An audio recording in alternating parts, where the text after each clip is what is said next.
고로섬의 총독인 서기오 바울이 바나바 바울을 불러서 그들의 말을 들어보려고 했습니다. 지혜로운 사람이어서 그들의 말을 들어보려고 한 것이다 라고 성경에는 기록하고 있습니다. 그러니까 서기오 바울은 처음부터 믿을 목적으로 이들의 말을 들으려고 한 것은 아니에요. 그냥 똑똑한 사람이니까, 지혜로운 사람이니까 무슨 말을 하나 한 들어보려고 한 거죠. 들어보고 판단을 내리기로 한 거예요. 그래서 일단은 믿으려고 그 목적으로 이들을 부른 것은 아닙니다. 물론 이 총독이 굉장히 지혜로운 사람이기 때문에 전도자의 말이 그 귀에 들어갔을 때 그가 제대로 반응을 했다면 믿을 확률은 굉장히 높겠죠. 그런데요, 이후에 벌어진 일의 결과로 총독이 가지게 되는 믿음과 그냥 전도자가 전해준 복음을 듣고 믿게 되는 그 믿음, 이 두 사이의 믿음은 차원이 다르죠. 질적 측면에서 분명한 차이가 있습니다. 바예수는 총독이 믿음을 가지게 될 경우 자신이 누려왔던 기득권이 사라질 것을 본능적으로 알았습니다. 그러니까 돈에 민감한 사람은요, 돈에 환장을 합니다. 자신에게 조금이라도 유익이 된다고 하는 것에는 진짜 목숨 걸고 달려가고요. 그리고 조금이라도 손해가 난다면 목숨 걸고 그걸 막습니다.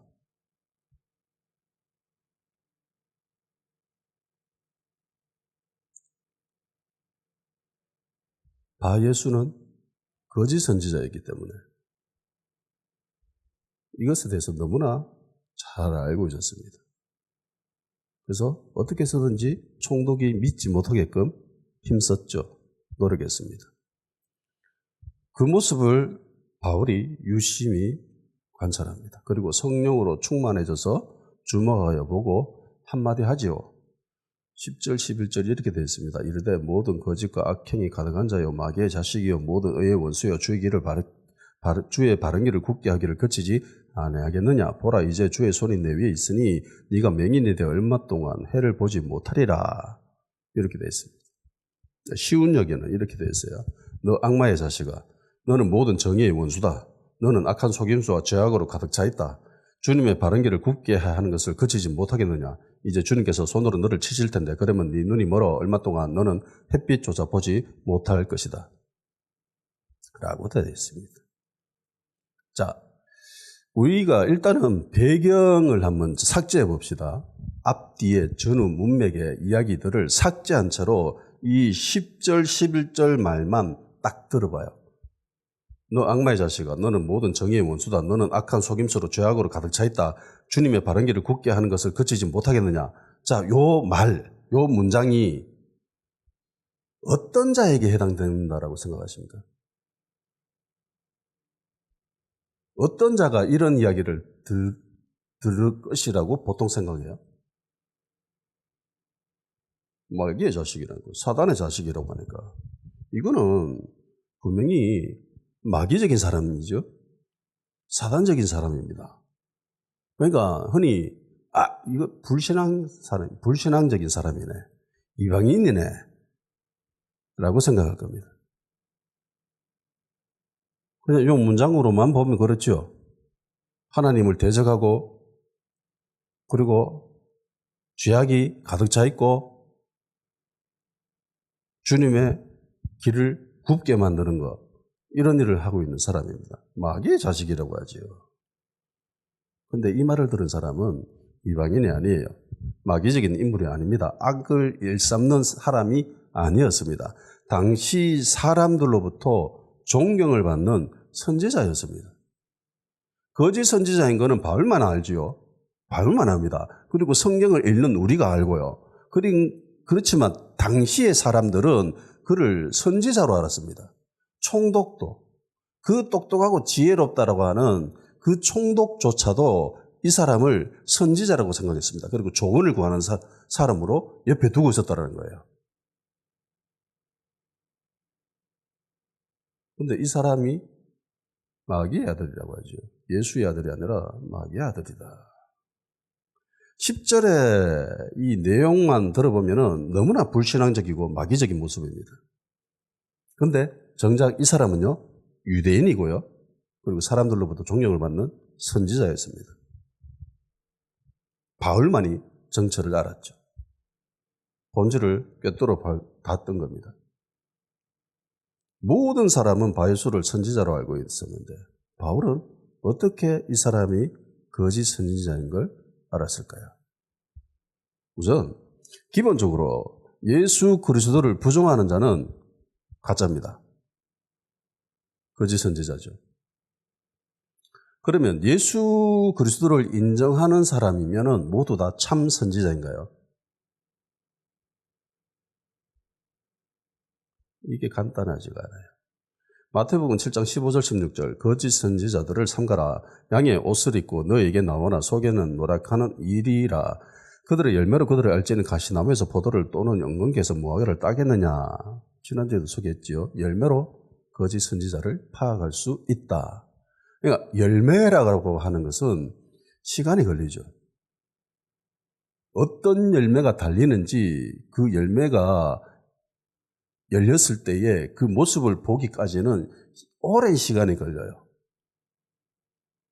그 사람이 한 행위들이 그 행위들이 나중에 열매를 맺거든요. 그 열매들이 어떤지 그때 보고 판별할 수 있는 거예요. 아, 얘 가짜네. 아, 얘 진짜네. 이렇게 구별할 수 있다는 겁니다. 그래서 거짓 선지자는 쉽사리 판별할 수가 없습니다. 마태복음 7장 22절 23절 그날에 많은 사람이 나더러 이르되 주여 주여 우리가 주의 이름으로 선지자 노릇하며 주의 이름으로 귀신을 쫓아내며 주의 이름으로 많은 권능을 행하지 아니하였느까 하리니 그때 내가 저에게 밝히 말하되 내가 너희를 도무지 알지 못하니 불법을 행하는 자들아 내게서 떠나가라 하리라. 많은 사람이죠. 많은 사람이 선지자 노릇했다라고 합니다. 그러면서 예수님을 향하여서 주님 주님이라고 이야기합니다. 주님이라고 부를 수 있는 사람이 불신앙적인 사람이 할 수 있나요? 이방인이 할 수 있습니까? 예수님을 믿지 않는 사람이 이 말을 할 수 있나요? 없다라고 되어 있습니다. 성경에는. 예수님을 믿지 않는 사람은 주님이라고 부를 수 없다라고 합니다. 그러니까 이들은 예수님을 믿는 사람이에요. 그러니까 선지자 노릇한 거죠. 노릇이라고 하는 게 저번에도 이야기했지만 이게 나쁜 의미에서 이야기한 게 아니에요. 선지자의 그 일들을 했다라는 거예요. 왕노릇하리라는 것처럼 왕의 역할을 담당했다는 것처럼 선지자 역할을 담당했다라는 거예요. 오늘날로 치면은 목사들이죠. 그리고 일단 이 사람들은 어떤 일을 했습니까?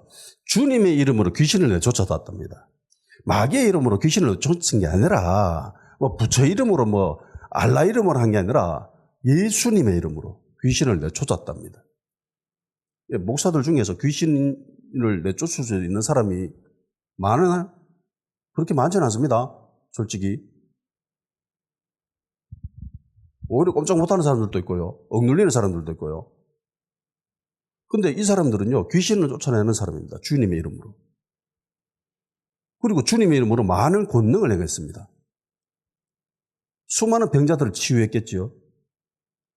혹은 죽은 자도 살려 일으켰을 그런 엄청난 권능을 행했습니다. 그런데 예수님 뭐라고 합니까? 이 사람들을 향해서. 나는 너를 도무지 모르겠다. 너 도대체 누군데?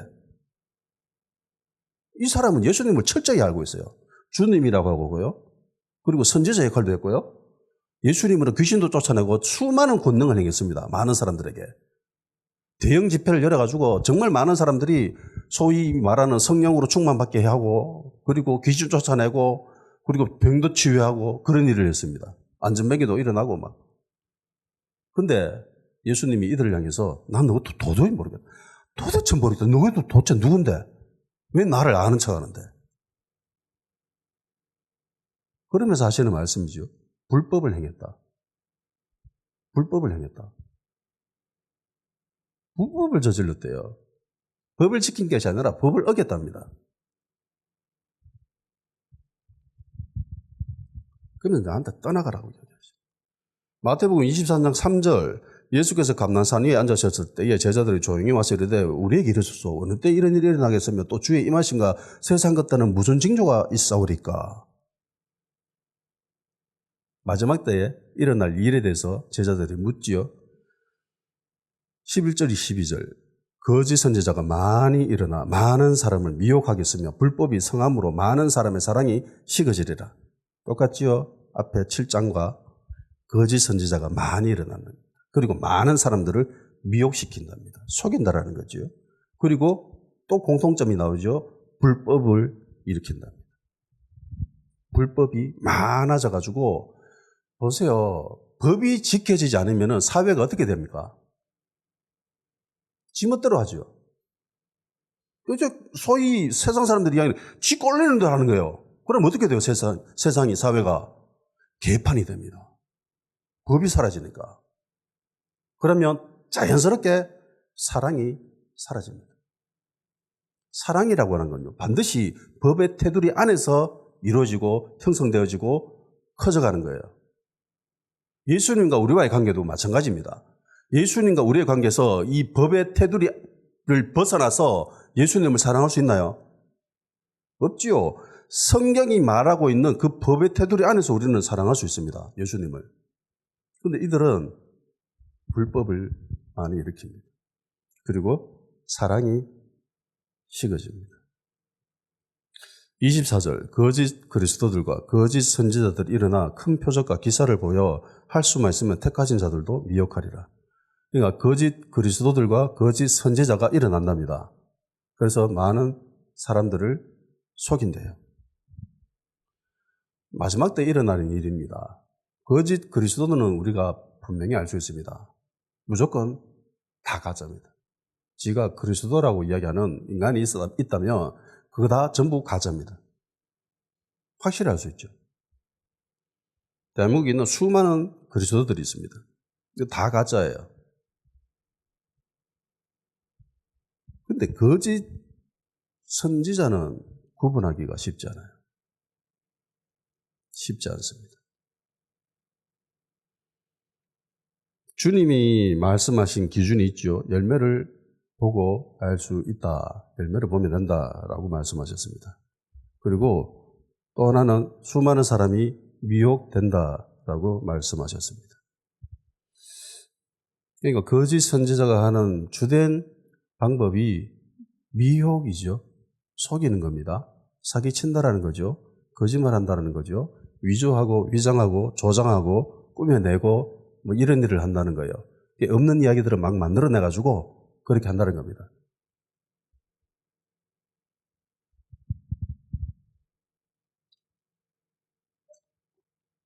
요즘과 비슷하죠. 수많은 그리스도인들이 음모론에 사로잡혔습니다. 정말 안타까워요. 도대체 그리스도인들이 왜 저러고 있는지 한심하기 짝이 없습니다.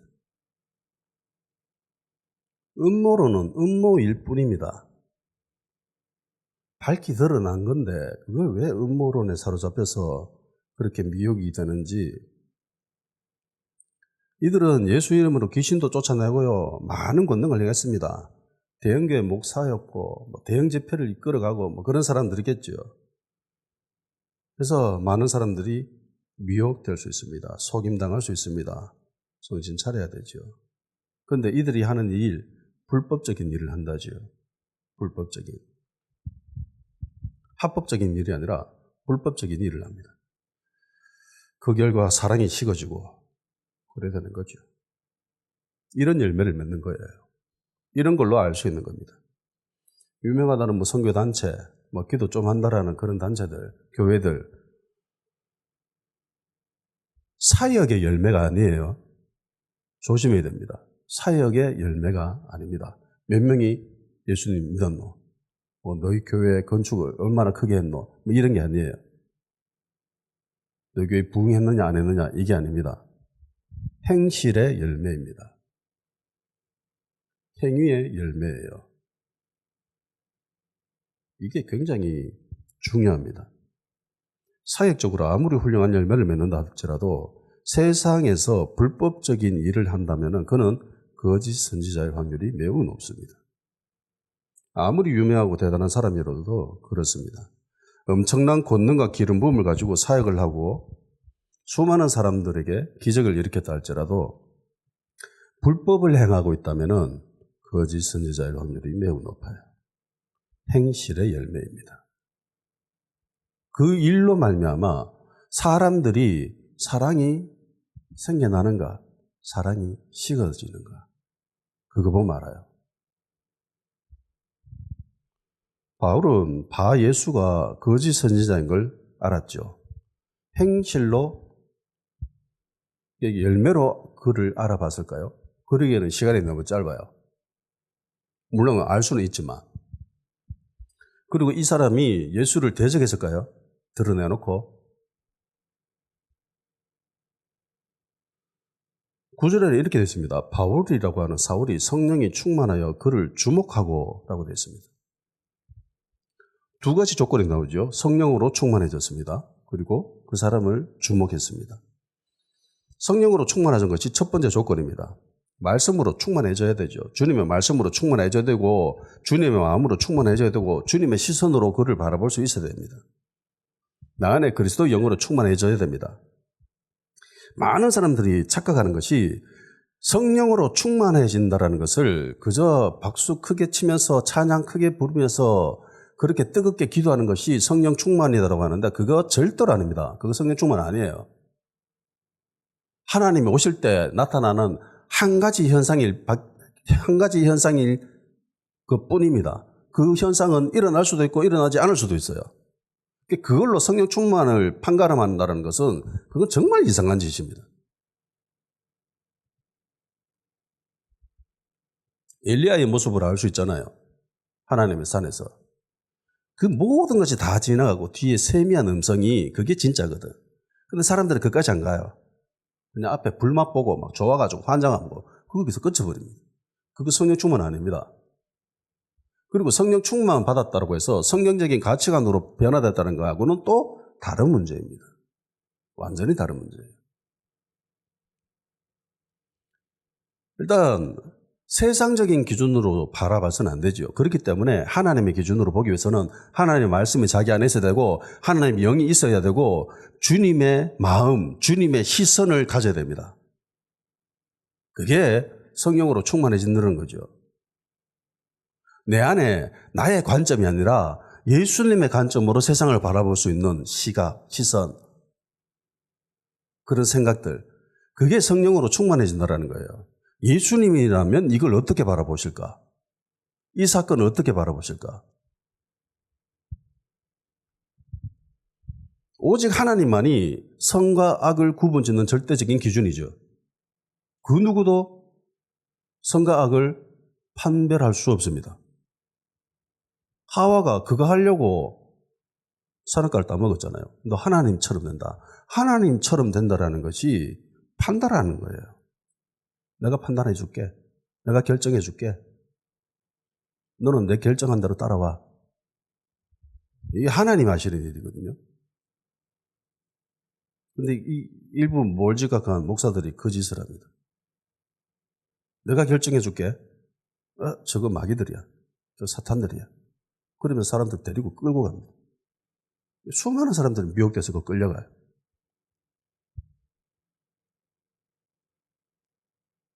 뭘 또 보고 이제 드러내놓고 이제 활동을 하대요. 구국기도를 한답니다. 일부 대형교회 몇 군데가 참석해가지고 탄핵 반대, 윤 대통령 사수하라 이러면서 미쳤죠. 그야말로 미친 겁니다. 거짓 선지자입니다. 제가 볼 때. 거짓 선지자예요. 그들은. 그거 불법입니다. 누가 뭐래도 그거 불법이에요. 음모론에 휩싸여가지고 거짓 선지자가 하는 일은 똑같이 합니다.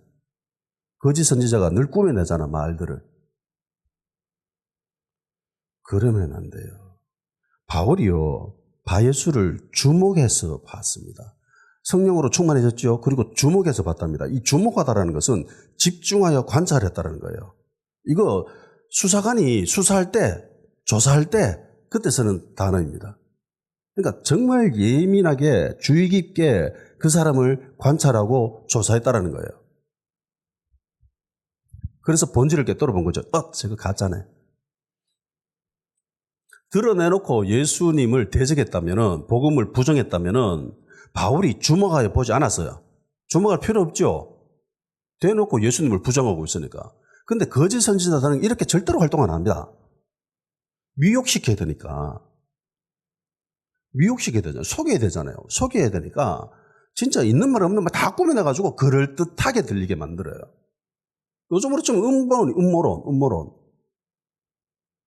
저 밖에 나가지고 시위하는 것도 다 중국인들이다. 사람도 그거 진짜로 믿대요. 나도 중국인이고 너희들도 중국인 됐어. 미쳤죠. 제정신으로는 이런 소리를 못합니다. 근데 그들은요 진짜로 그렇게 알고 있어요. 중국인입니다. 중국인이 대한민국을 탈취해 간다고. 애국자들이여 일어나라 이러면서. 초등학생보다 못해. 초등학생보다. 어떻게 사고가 그렇게 돌아가고 있는지. 예수님 믿으면 지혜로워야 되는데 오히려 더 어리숙해져가지고 바보가 되어 있습니다. 왜? 목사들이 그렇게 만들었어요. 사고를 못하게끔.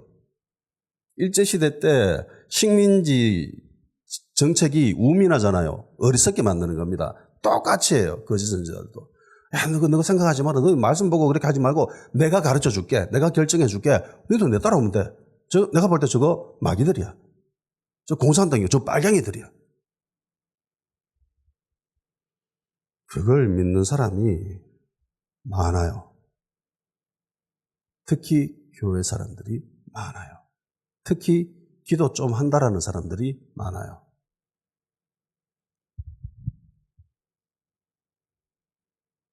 다른 영을 쫓아가는 겁니다. 주님의 영이 아니에요. 바울이 주목해서 봤다라는 것은 그만큼 이 사람이 잘 꾸몄다는 겁니다. 뭔가를 잘 조정하고 꾸며내고 위장하고 이런 데 전문가니까 이 바예수가 자기 이름도 이미 속였잖아요. 꾸며냈지 않습니까? 그러니까 이 사람은 그 속이고 위장하고 꾸며내고 이런 거에서는 탁월한 전문가입니다.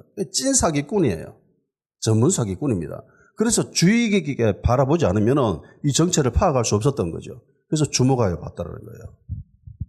만일에 바예수가 총독으로 하여금 예수님을 믿지 못하게끔 드러내놓고 예수를 부정하고 대적하고 그랬으면 주목하여 볼 필요가 없습니다. 교묘하게 거짓말하고 속이고 위장하고 이렇게 했죠. 사기꾼들이 쓰는 방식이고 거짓 선지자가 쓰는 방식입니다. 이것은 뒤에 나오는 바울의 말로 더 확정되어집니다. 그러니까 주목하여 보지 않으면, 집중해서 관찰하지 않으면, 조사하지 않으면 정체를 파악하기가 쉽지 않다라는 거죠. 지금 현재 거짓 선지자들도 마찬가지입니다. 주목하여 보지 않으면 성령으로 말씀으로 내 안에 충만해지고 예수님의 시각으로 예수님의 마음으로 그걸 바라보지 않으면 분별하기가 쉽지 않아요. 10절 이르되 모든 거짓과 악행이 가득한 자여 마귀의 자식이여 모든 의의 원수여 주의 바른 길을 굽게 하기를 그치지 아니하겠느냐 라고 바울이 이야기하죠. 제일 먼저 바울이 언급한 바예수의 특징, 모든 거짓. 모든 거짓. 저번 시간에도 이야기했죠. 이 거짓말에 대해서 이게 얼마나 매우 중요한 건지 그리스도인들에게 있어서 매우 중요합니다. 거짓말은. 어떤 사람들은 그런 소리 해요. 아니 아브라함도 거짓말해가지고 복 받았잖아요. 네, 그렇죠.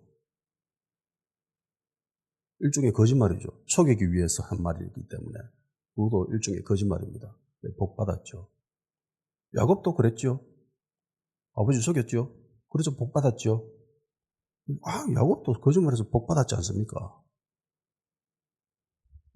저는 그걸 야곱 증후군이라고 이야기합니다. 야곱이 한 모든 행위가 다 옳아요. 하나님이 그럼에도 불구하고 복을 주신 것이지 그 행위를 선하다고 보신 겁니까? 아니죠. 그럼에도 불구하고 내가 택한 나의 자녀이기 때문에 하나님이 긍휼을 베푸신 것이지 야곱은요, 자기가 한 거짓말의 대가를 받습니다. 자기 외삼촌한테 똑같이 당하잖아요. 그게 대가예요. 물론 그럼에도 불구하고 하나님이 복을 주셨기 때문에 야곱이 끝까지 하나님께 붙어 있었고, 야곱이 거짓말한 것도 결국은 하나님으로부터 복을 받기 위한 침노하는 행위였기 때문에 하나님이 용납해 주신 거예요. 그게 옳은 행동은 아니잖아요. 그렇다고. 근데 수많은 사람들이 야곱도 거짓말하고 복 받았잖아. 우리도 복 받으면 된다. 거짓말하더라도 복 받으면 되지 뭐. 라고 생각하는 그리스도인들이 없어야 되는데 그 행위를 보면은 그렇게 생각하는 것 같아요. 거짓말해도 괜찮다. 복 받으면 되잖아.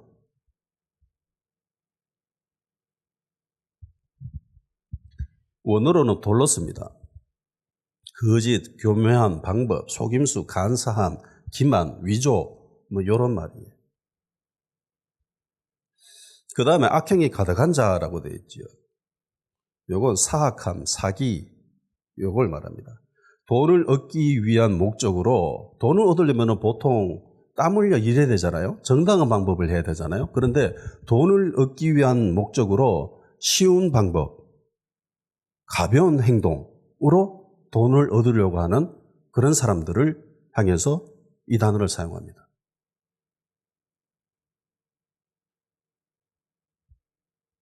그러니까 바예수는 사기꾼이죠. 하는 행위들이 다 사기꾼입니다. 온갖 거짓말과 속임수, 위조, 위장, 꾸며내는 것, 이런 걸로 통해서 속이는 거죠. 자기 이익을 취하는 겁니다. 편하게 말 몇 마디 해가지고 사람들 구실내가지고 그렇게 돈을 얻으려고 하는 그런 목적으로 하는 거죠. 거짓 선지자를 분별할 수 있는 주의 기준인 열매는 바울이 쉽게 파악할 수 없습니다. 왜냐하면 오랜 시간 바예수를 보지 못했기 때문이죠. 그래서 정체를 파악하기는 쉽지 않았습니다. 바울은 바예수를 향해서 올바른 길을 굽게 한다라고 말을 합니다. 그리고 그거 멈춰라 그렇게 이야기하죠. 올바른 길. 그러면서 또 모든 의의 원수다라고도 이야기하죠. 히브리어로 의라는 단어는 ጼ데크입니다. 우리 저 뒤에 ጼ데크라고 해놨잖아요. 이 ጼ데크라고 하는 것은 정의, 공의, 올바름, 올곧음 이런 의미가 있어요. 그러니까 막대기가 똑바른 게 ጼ데크입니다. 구부러진 것은 불의입니다. 그래서 바울이 바예수를 향해서 똑바른 거를 지금 이렇게 구부리고 있지? 그거 멈춰라. 라고 한 거예요. 그러니까 어떤 것을 측정하는 기준이 됩니다. 캐논이라고도 하죠. 도덕적, 윤리적 표준을 이야기합니다. 근데 제일 중요하고 우선시 되는 것은 하나님과의 연계지요. 하나님 안에서죠. 그래서 의라고 하는 것은 하나님과 올바른 관계 안에서 사회적으로, 도덕적으로, 윤리적으로 올바른 행동을 하는 것. 합법적인 행동을 하는 것.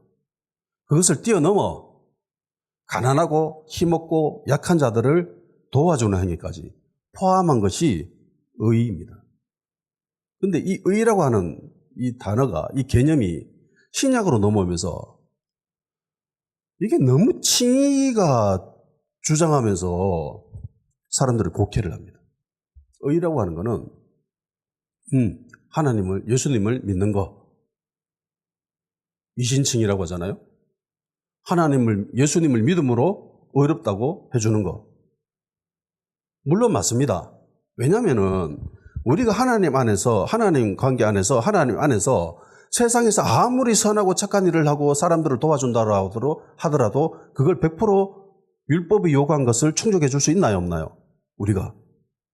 못하지요. 그래서 예수님 오신 거예요. 그래서 예수님을 믿음으로 그 모든 불의를 의롭다고 해준 거예요. 그렇다면 그 이전에 일어나는 그 의로운 행동이라고 하는 그것이 깡그리 다 무시됩니까? 안 해도 돼요. 남 안 좋아도 되고 내 행복만을 위해서 내 자신의 유익만을 위해서 그렇게 살면서 그냥 예수님만 믿어도 그거 어렵다라고 인정해 줍니까 하나님이? 그게 아니죠. 그 행위들을 다 하면서 하나님 안에서 의라고 하는 그 합법적인 기준 그거 다 충족하고 사회적으로 도덕적으로 윤리적으로 그 기준을 다 충족하고 거기에 플러스 가난하고 힘없고 약한 사람들을 도와주는 것 그것을 다 함에도 불구하고 충족이 안 되어지니까 예수님을 통해서 의인이라고 해주는 거예요. 그렇다면 예수님을 통해서 의인이라고 되었으니까 이 모든 이전에 했던 것들이 다 무시되어져도 됩니까? 아니에요. 절대로 아니에요. 예수님 말씀하셨잖아요. 내가 율법을 없애러 온 게 아니다. 완성하러 왔다라고. 내가 율법을 폐하려고 온 것이 아니야. 율법의 1.1획도 없어지지 않는다고 하셨습니다. 예수님이.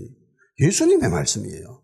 그러니까 그 모든 것들을 다 하면서 내가 그럼에도 불구하고 의인이 안 되니까 예수님을 믿음으로 통해서 의인이 되는 거예요.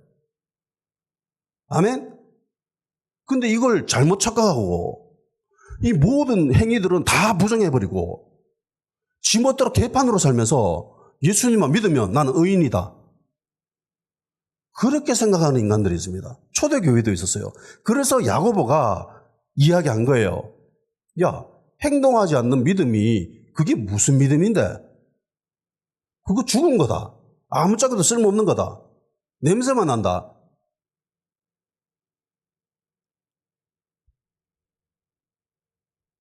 그래서 예수님이 너희들은 세상의 빛과 소금이라고 하는 거죠.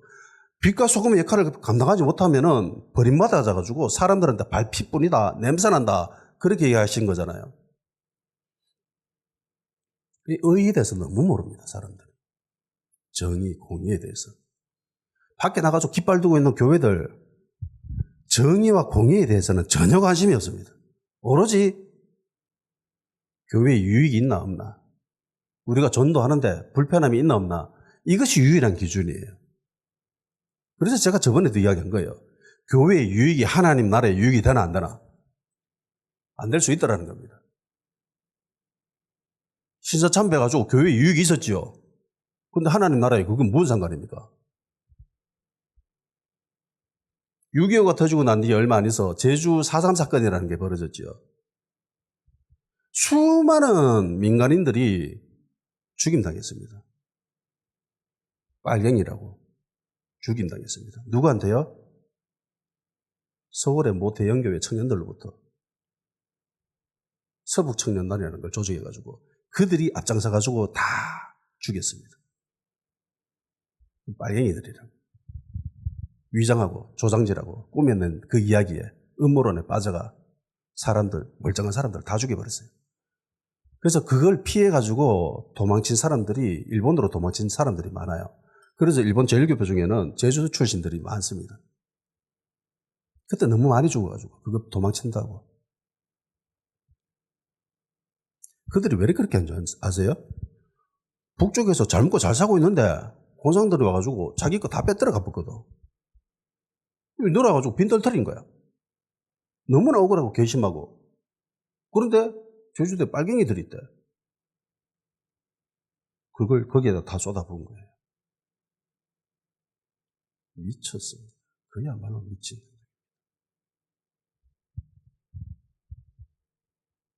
그 교회 목사님은요, 교계로부터 엄청난 존경을 받는 사람입니다. 근데요, 독재 정권에 불붙어가지고 교회가 성장했습니다. 두둔하고 기도해주고. 정의와 공의는 개한테나 줘버리고 자기 교회 성장하는 데만 정신 팔린, 제가 볼 때 거짓 선지자입니다. 사람들로부터 아무리 존경받는 사람이라 할지라도 상관이 없습니다. 불법을 행하잖아요. 그리스도인들이 법을 어기면 그게 도대체 어떻게 의인이라고 이야기할 수 있습니까? 어떻게 예수님을 믿는다라고 이야기할 수 있습니까? 예수님 믿는다고 제발 이야기하지 마세요, 제발.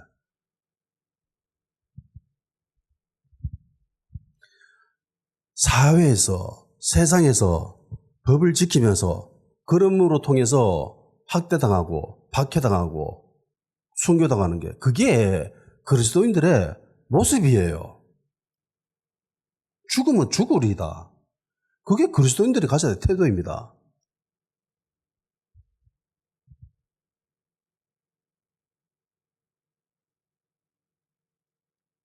사람들로부터 존경받는 불신앙인들이, 그러니까 의라고 하는 것은 하나님과 올바른 관계 속에서 사회적으로 올바른 행동을 하는 것이죠. 하나님을 떠난 상태에서 올바른 행동을 하는 것은 의가 아닙니다. 사람들로부터 존경받는 불신앙인들도 여기에 해당하죠. 아무리 세상에서 착한 일을 한다 할지라도 그들은 이미 하나님을 떠났기 때문에, 주님을 부정하는 사람들이기 때문에 이 사람들은 의인이 아닙니다. 아무리 도덕적이고 윤리적이고 선한 일을 한다 하더라도 자기의 모든 것을 내주면서까지 세상 사람들을 사랑하고 자기는 빈털터리를 지내면서, 그리고 결국은 굶어 죽는다 할지라도 이 사람은 예수님을 떠난 사람이기 때문에 의인이 아닙니다. 반대로요, 아무리 하나님께 속한 사람이라도 사회적으로 도덕적으로 불법을 행하고 올바른 일을 행하지 않으면서 더욱이 불안한 사람들, 가난한 사람들을 도와주지 않으면 그 사람도 의인이 아닙니다. 그건 ጼ데크가 아니에요. 구약에서 수많은 선지자들의 외침을 한번 들어보십시오. 그들의 외침을 자세히 한번 분석해 보세요. 조사해 보십시오. 주목해서. 무슨 말을 합니까? 야, 너희들 제발 예배 좀 드려라, 이런 말이에요. 너 제발 좀 하나님 좀 믿어라. 기도 좀 하고 제사 좀 드려라. 뭐 이런 말 합니까? 아니죠. 똑바로 좀 살아라. 착하게 좀 살아. 이게 선지자들의 대부분 이야기들입니다. 물론 거기에 다른 신을 섬기는 우상 숭배에 대해서도 이야기하죠. 예전에는요, 드러내놓고 우상 숭배했습니다.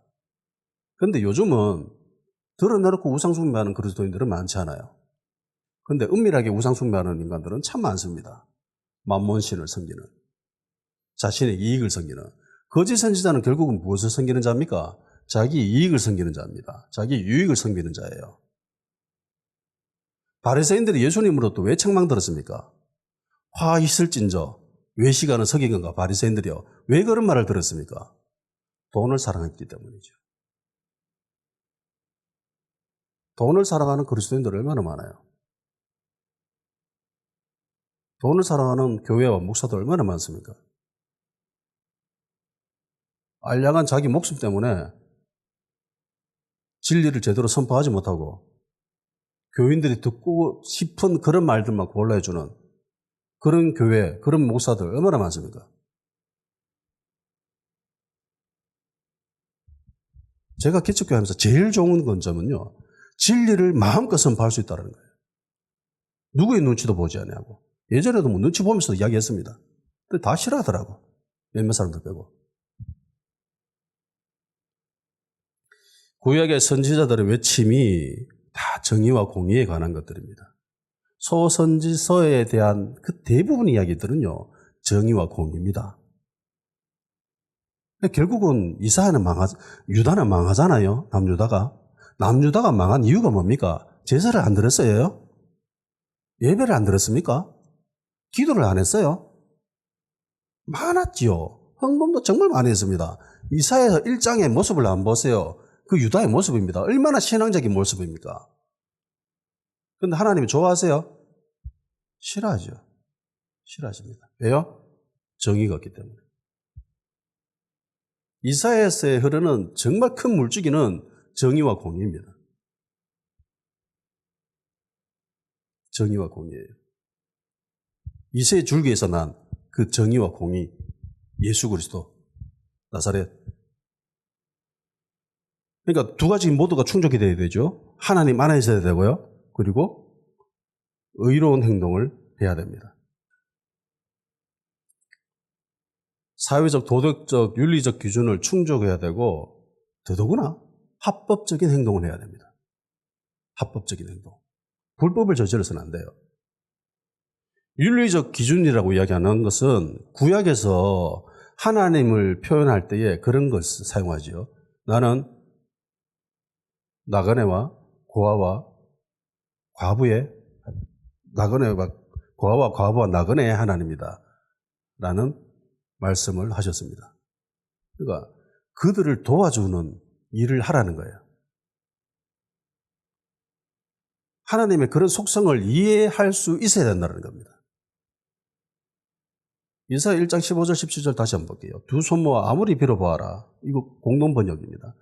두 손 모아 아무리 빌어보아라. 내가 보지 아니하리라. 빌고 또 빌어보아라. 내가 듣지 아니하리라. 너희의 손은 피투성이 몸을 씻어 정결케 하여라. 내 앞에서 악한 행실을 버려라. 깨끗이 악에서 손을 떼어라. 착한 길을 익히고 바른 삶을 찾아라. 억눌린 자를 풀어주고 고아의 인권을 찾아주며 과부를 두둔해 주어라. 이게 하나님이 말씀하신 솔루션입니다. 너희들 신앙적인 모습이 아니라 삶 속에서 이런 모습을 해. 착하게 살아. 좀 법을 좀 지켜. 그리고 좀 도와줘라 제발. 23절 너희 지도자들은 반역자요 도둑의 무리가 되었다. 모두들 뇌물에만 마음이 있고 선물에만 생각이 있어 고아의 인권을 짓밟고 과부의 송사를 외면한다. 공의롭지 못한 태도거든요. 공의는 높은 지위에 있는 사람들이 아래 사람들을 평가하는 그런 기준이 공의입니다. 재판 용어거든요. 이런 점에서 볼 때 대한민국의 현재 모습은 이사야 1장의 모습과 매우 닮아 있지요. 유사합니다. 교회 많지요. 예배 정말 많이 드립니다. 기도 정말 많이 하고요. 헌금도 정말 많이 내지요. 세계 유명한 대형교회는 죄다 대한민국에 모여 있습니다. 교단마다 유명한 교회는, 큰 교회는. 근데 이게 우리에게 의의가 됩니까? 이걸로 우리가 안심할 수 있어요? 대한민국의 법은 가진 자에게는 한량없이 너그럽습니다. 자비롭고 인자하고. 그런데 약자에겐 한없이 잔인합니다. 아주 냉혹해요. 그 적용이 너무너무나 큽니다. 그런 말 들어봤죠? 유전무죄, 무전유죄. 너무나 유명한 말입니다. 1988년도에 일어났던 일이죠. 예전부터 감옥 안에서 죄수들 사이에서 떠돌던 말이었대요. 낙서도 해놓고 1970년대에 감옥의 벽에 보면은 이런 단어를 써서 놨답니다. 근데 1988년 10월 8일 날 영등포 교도소에서 공주 교도소로 이송되던 중에 25명 중 12명이 교도관을 흉기를 찌르고 탈주해서 서울 시내에 잠입하고 인질극을 벌였지요. 그리고 지강헌이라고 하는 인물이 이 말을 사용해줘서 유명하게 되었습니다. 그래서 보통 사람들은 이 사람들 흉악범이구나 생각하는데 아니 얘들은 자범입니다. 자범.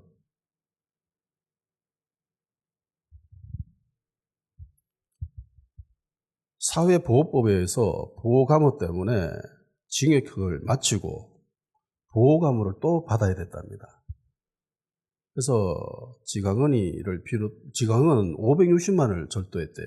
당시 560만 원이면 뭐 집 한 채 살 수 있던 돈이었대요. 어쨌든 560만 원을 절도를 저질러서 17년을 살아야 됐답니다. 근데 그때 72억을 횡령한 전두환의 동생이 정영환이는 7년을 선고받았답니다. 근데 이것도 3년 만에 풀려났대요. 이걸 지강헌이가 들었으면 어떻게 됐을까요? 열받겠죠.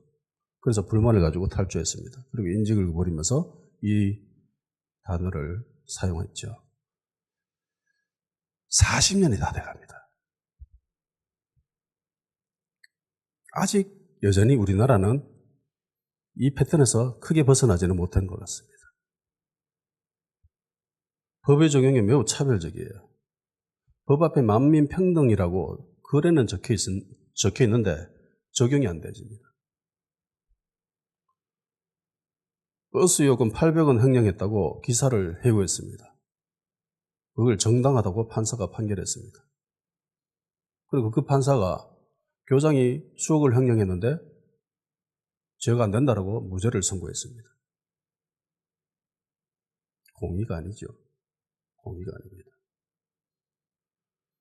모 국회의원 아들이 5년 10개월을 근무한 회사에서 퇴직을 했는데 퇴직금을 50억 받았습니다.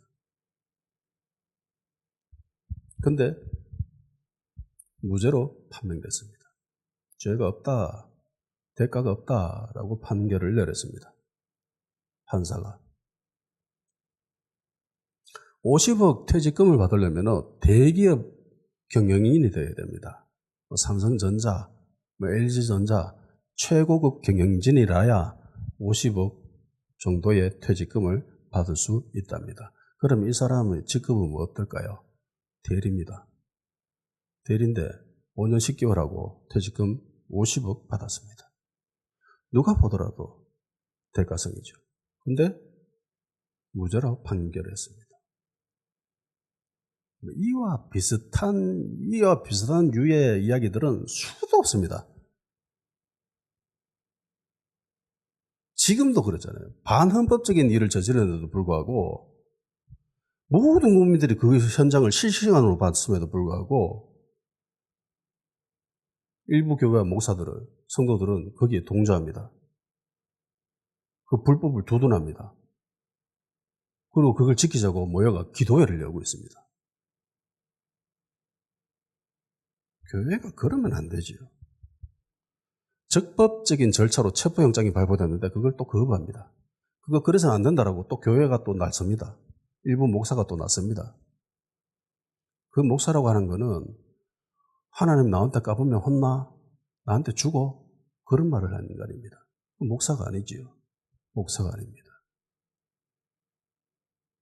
예수님의 영이 있다면 그런 말을 절대로 할 수 없지요. 절대로 할 수 없습니다.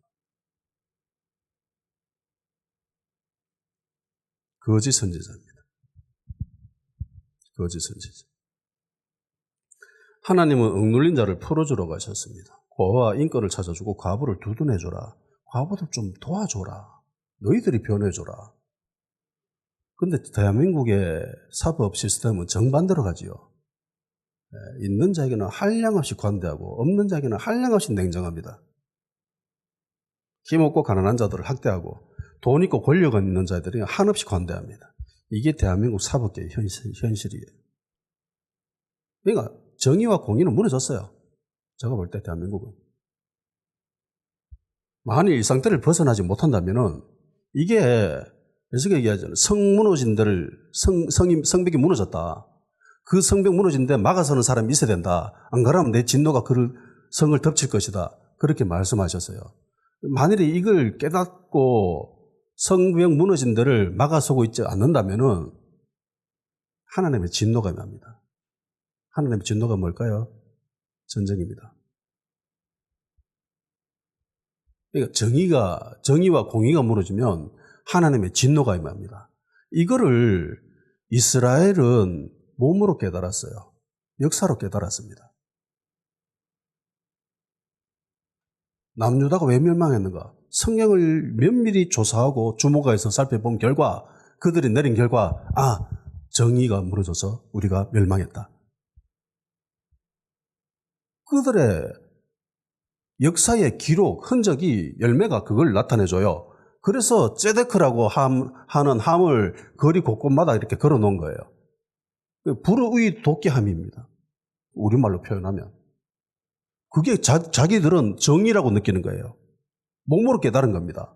시간으로 깨달은 거예요. 역사로 깨달은 겁니다. 정의가 무너지면 우리는 멸망한다. 하나님의 진노가 임한다. 저도 이거를 깨달았기 때문에 미친 듯이 이야기하는 거예요. 너무너무나 중요하기 때문에.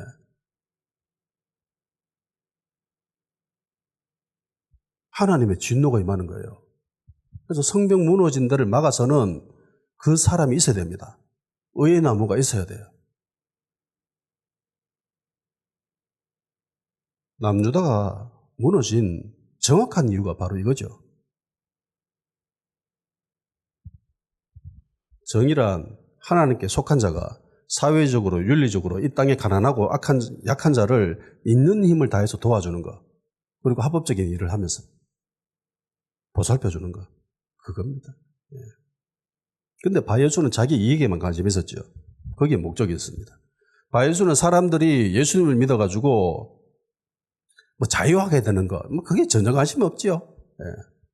그냥 선지자 취급받으면서 사람들로부터 존경받고, 그리고 뭐 이익 좀 얻고 유익 얻고, 뭐 그게 전부예요. 그래서 성령 충만한 바울이 보기엔 이 사람은 거짓 선지자였습니다. 자신의 유익을 취하는데 목적이 있었습니다. 사회적으로 기득권자였고, 그럼에도 불구하고 이 기득권 유지를 위해서, 자기의 이익을 위해서 거기에만 에너지를 쏟죠. 사람들이 예수님 믿고 치유되고 회복되는 거 이런 거 관심 없습니다. 예수님 믿고 사람들이 구원받고 하나님의 자녀되는 거 관심 없습니다. 자신의 기득권 유지, 자신의 유익, 이익을 취하는 것이 주된 목적이었습니다. 그렇게 전도 외치면서 저런 일을 하면은 불신자들이 도대체 어떤 생각을 할까요? 이단들이랑 비슷하다고 생각하지 않을까요? 신천지나 너거나 뭐 비슷하네, 똑같네. 제 눈에도 그래 보이는데. 안타깝게도 교회 안에서도 이런 모습이 발견됩니다. 불행하게도 목사님들 가운데도 이런 모습을 찾아볼 수 있습니다. 대한민국에 교회가 없습니까? 대형교회가 없어요? 예배를 안 드려요? 헌금을 안 드립니까? 기도를 안 합니까? 많이 하죠. 근데 도와줍니까? 약하고 힘없는 사람들? 아니죠. 힘 있는 자들에게 도움을 주는 게 일부 교회의 성도들의 모습입니다. 그들이 원하는 것은 기득권 유지고 자신의 이익이고 유익입니다. 힘있고 권력 있는 자를 도와줘서 안 돼요. 고아와 과부와 나그네, 그러니까 전혀 대가를 바랄 수 없는 그런 존재들에게 자기가 가진 것들을 베푸는 거예요. 그게 양의 모습이에요. 내가 언제 도와줬습니까? 라고 되묻잖아요. 지극히 약한 자를 도와준 것이 나에게 한 거다. 바예수는 바른 길을 굳게 만들었죠. 바른 길은 의의 길입니다. 똑바른 길이에요. 그게 주님의 길입니다. 그 길을 굳게 한다라고 하죠. 왜곡시키고 비틀고 그런 겁니다. 거짓은 길을 굳게 만들죠.